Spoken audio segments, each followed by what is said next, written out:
আসসালামু আলাইকুম, welcome to learn with Ferdousi. এখন আমরা শুনব বনফুল রচিত ছোট গল্প মানুষ। অপলক দৃষ্টিতে চাহিয়াছিলাম, গঙ্গা বক্ষে সূর্য অস্ত যাইতেছে। পশ্চিম দিগন্তে বর্ণাতীত বর্ণ সমারোহ, নানা আকৃতির মেঘমালা স্বপ্নসায়রে নিমগ্ন। সাদা পাল তুলিয়া কয়েকটি ছোট নৌকা স্রোতমুখে মন্থর গতিতে ভাসিতেছে। তস্ত উড্ডীয়মান মাছরাঙা পাখিগুলি সন্ধ্যার রাগ রঞ্জিত। টলমল নদী জল আরক্ত স্বর্ণবর্ণ। প্রতি তরঙ্গ শীর্ষে স্বতঃস্ফূর্ত শোভা। তৃষ্ণাঞ্চিত শ্যামল তীরে দেবালয়। দেবালয়ের সম্মুখে মন্থনরত নধর দেহ একটি গাভী। আরও একটু দূরে মুদিত নয়ন একটি মার্জার। দেবালয়ে করুণ গম্ভীর সুরে নহবত বাজিতেছে। অপরূপ আলাপ, চতুর্দিক স্বপ্নাচ্ছন্ন।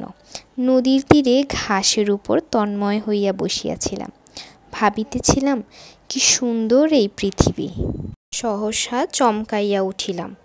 আমার পেছনে কে যেন জড়িত কণ্ঠে কথা কহিল।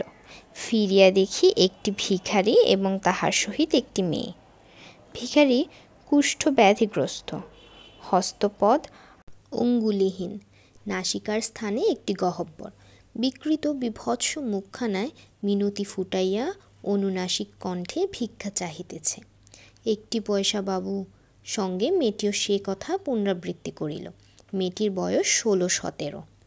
শরীরে কোনো ব্যাধি আছে বলিয়া মনে হইল না। পরনে একটি মাত্র বসন, শতছিন্ন। বসনের শতছিদ্র পথ দিয়া নবমুকুলিত যৌবন উপচাইয়া পড়িতেছে।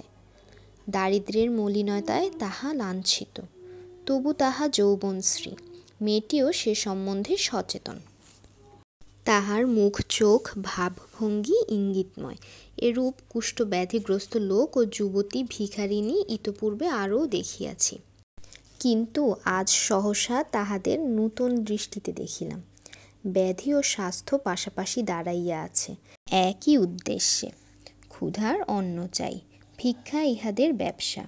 সেই ব্যবসায় একজন মূলধন করিয়াছে ব্যাধিটাকে, আর একজন যৌবনকে।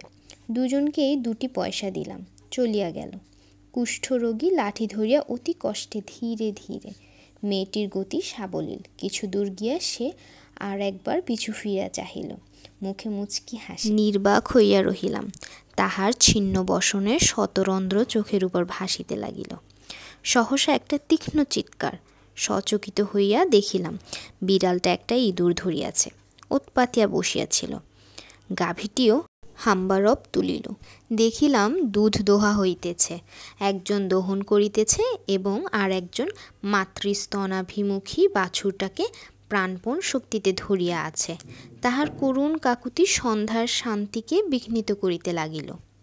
আকাশে কৃষ্ণপক্ষ মেলিয়া সারি সারি বাদুড়ের দল উড়িয়া চলিয়াছে। পালতোলা নৌকাগুলি দেখিলাম জাল ফেলিয়া মাছ ধরিতেছে।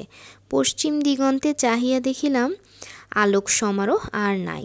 অস্তমিত রবির বর্ণ সমারোহ চক্রবাল রেখায় ম্রিয়মান। অন্ধকার নামিতেছে। উঠিয়া পড়িলাম।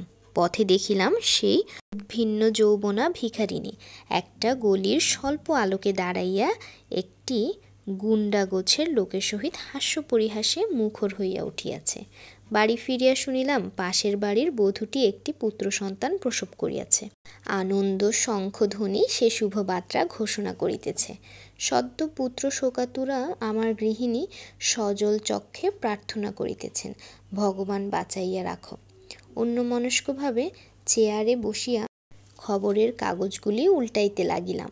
বহু বাধা সত্ত্বেও একটি সতী স্বামীর সহিত এক চিতায় পুড়িয়া মরিয়াছে।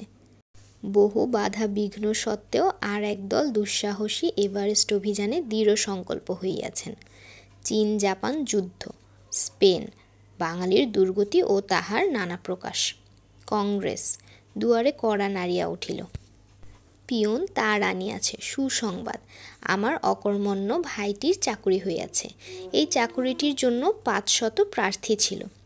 বিদ্যায় বুদ্ধিতে চরিত্রে আমার ভাইটির অপেক্ষা অনেকে শ্রেষ্ঠও ছিল, তবু তাহাদের অতিক্রম করিয়া কেবলমাত্র সুপারিশের জোরে আমার ভাই চাকুরিটি পাইয়াছে। এত বড় অবিচারে এতটুকু বিচলিত হইলাম না, উপরন্তু খুশি হইলাম।